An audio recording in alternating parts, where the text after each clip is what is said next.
जब भी हम कोई प्ले देखने जाते हैं या ड्रामा देखने जाते हैं तो सबसे पहले हम उनके जो प्ले करते हैं उनके किरदार के बारे में जानना चाहते हैं। ठीक उसी प्रकार से जब हम इम्यूनाइजेशन शेड्यूल की बात करते हैं तो सबसे पहले हमें टीकाकरण के बारे में जानना चाहिए कि कौन कौन से वो वैक्सीन होते हैं जो हमारे बच्चों को पूरे नेशनल इम्यूनाइजेशन शेड्यूल के अंतर्गत दिए जाते हैं। जी हाँ, इसी के साथ मैं नर्सिंग सखी आप सभी का अपने चैनल पे बहुत बहुत स्वागत करती हूँ।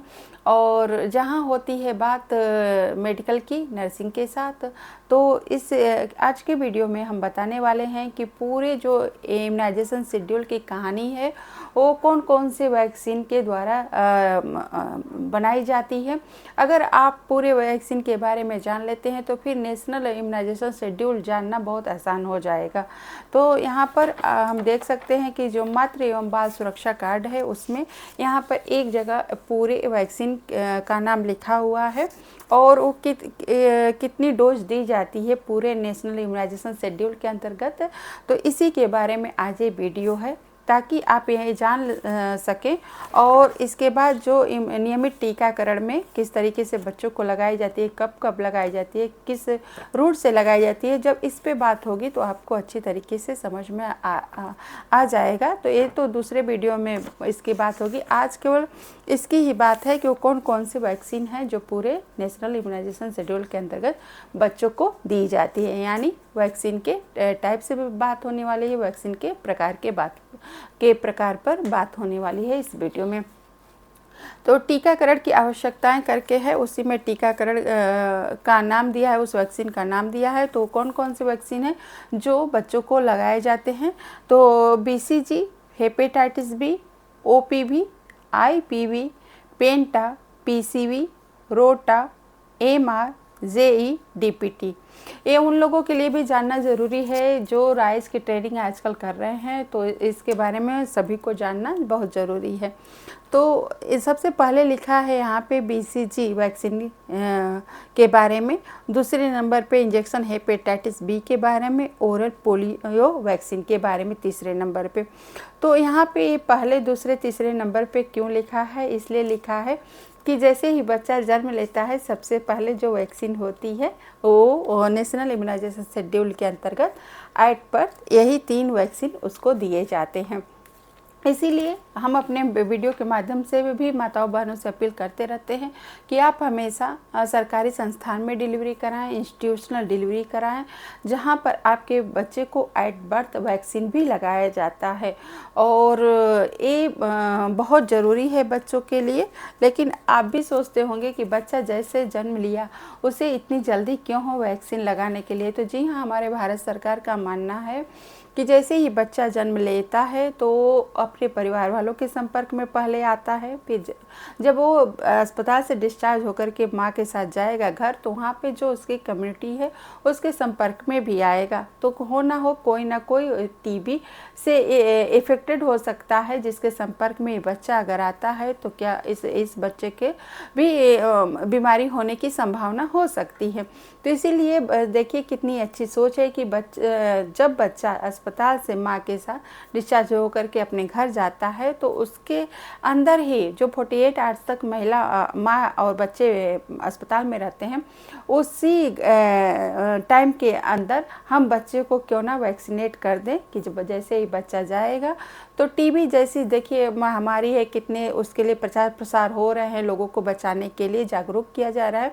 तो ऐसी बीमारी से बच्चे को वैक्सीनेट करके फिर उसे भेजा जाए ताकि वो आराम से पूरे परिवार के संपर्क में आए, पूरे कम्युनिटी के संपर्क में आए और सब लोग उसको खिलाएं, उसे देखें, प्यार करें। तो उससे पहले हम उसको वैक्सीनेट कर दें, बस इसी सोच के लिए एट बर्थ वैक्सीन बनी है। तो आप सब भी जान लीजिए कि ये वैक्सीन कितनी ज़रूरी है। इसीलिए जब भी आपका प्रसव हो, आप बच्चा जन्म ले तो आप ज़रूर वहाँ पे लगवाएं अपने बच्चे को एट बर्थ वैक्सीनेशन में। ये 3 वैक्सीन जो होती है BCG, hepatitis B, oral polio vaccine, जो कि 0 डोज के नाम से दी जाती है। अगर BCG को बच्चे को एट बर्थ लग जाती है तो फिर उसकी कोई दूसरी डोज नहीं होती है, बस केवल एक ही डोज BCG वैक्सीन की होती है।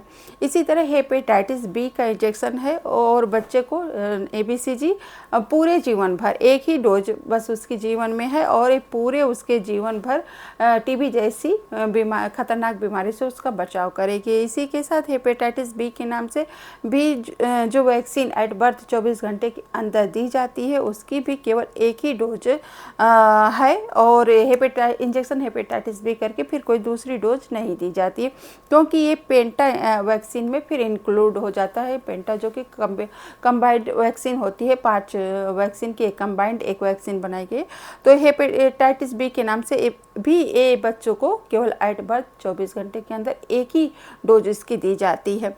फिर इसके बाद उसको हेपेटाइटिस बी के नाम से कोई डोज नहीं दी जाती है। इसी तरह ओरल पोलियो वैक्सीन यहीं से स्टार्ट होती है। इसकी कई डोज होती है, कई का मतलब 5 डोज होती है पूरे बच्चे के लाइफ में, और जो कि पहली डोज 0 डोज के नाम से दी जाती है, ये भी एड पर दे दी जाती है। इस तरीके से इस 10 वैक्सीन जो यहाँ पे लिखा हुआ है, जिससे पूरा नेशनल इम्यूनाइजेशन की कहानी बनती है, उसमें जो ये 3 वैक्सीन है उसको एट बर्थ बच्चे को दी जाती है।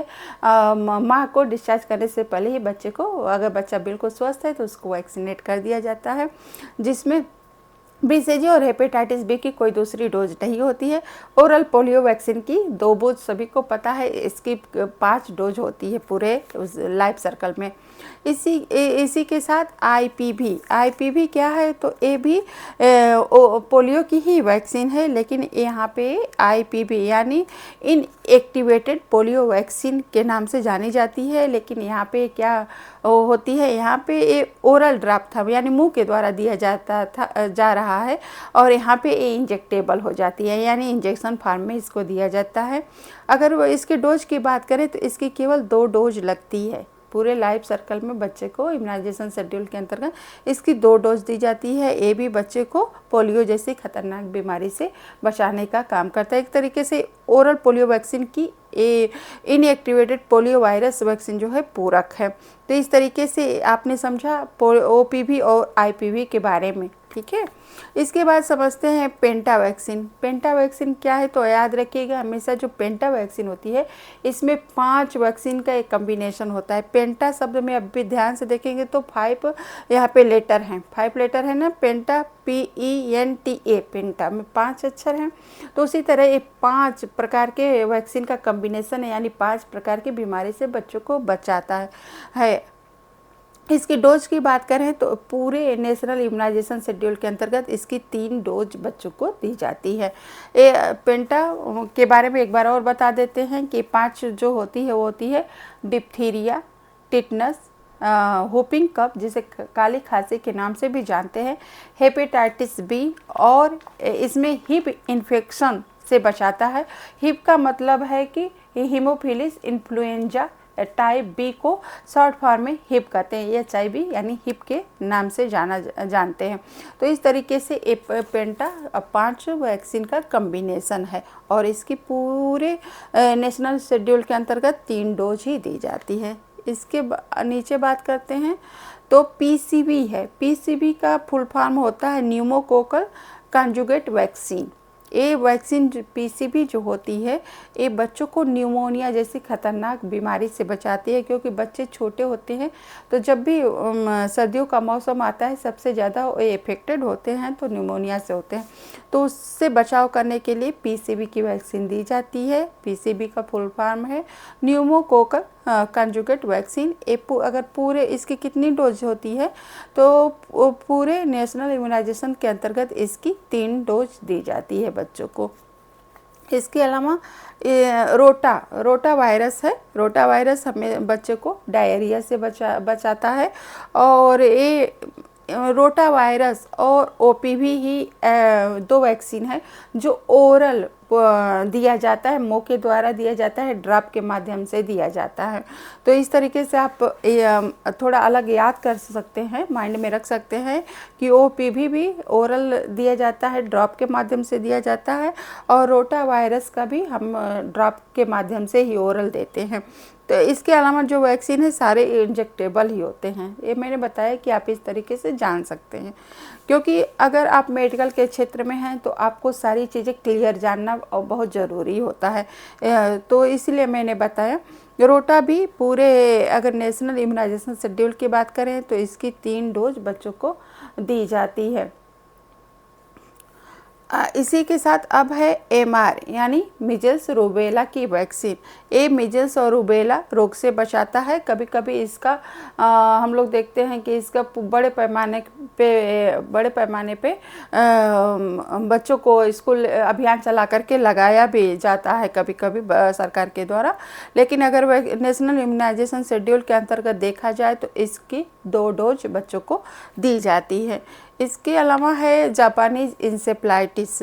जापानीज इंसेफ्लाइटिस भी पूरे नेशनल इम्यूनाइजेशन के अंतर्गत 2 डोज दी जाती है, लेकिन ये निर्भर करता है गवर्नमेंट पे, उस स्टेट पे, जिस एरिया में अगर ये व्यापक फैला रहता है तो इसको दिया जाता है। लेकिन ज़रूरी नहीं कि हर स्टेट में दिया जाए, हर एरिया में इसको लागू किया जाए। तो जहाँ के वैक्सीनेशन में इसको लागू किया जाता है वहीं पे इसको दिया जाता है। जैसे गोरखपुर क्षेत्र में हम लोग जब ट्रेनिंग करते थे तो ये बहुत बीमारी बच्चों में फैली थी इंसेफ्लाइटिस की। तो उस वक्त पूरे क्षेत्र को, पूरे ज़िले को के बच्चे थे उनको वैक्सीनेट किया जा रहा था। तब हम लोगों ने भी जा कर के खूब लगाया था बच्चों को तो ये जापानीज इंसेफ्लाइटिस का टीका।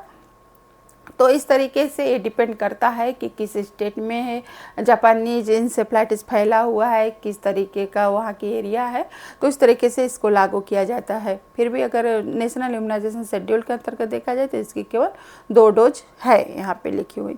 DPT की बात करते हैं। DPT भी 3 इसमें भी वैक्सीन होती है, डिप्थीरिया, परट्यूसिस और टेटनस की, और से बचाती है।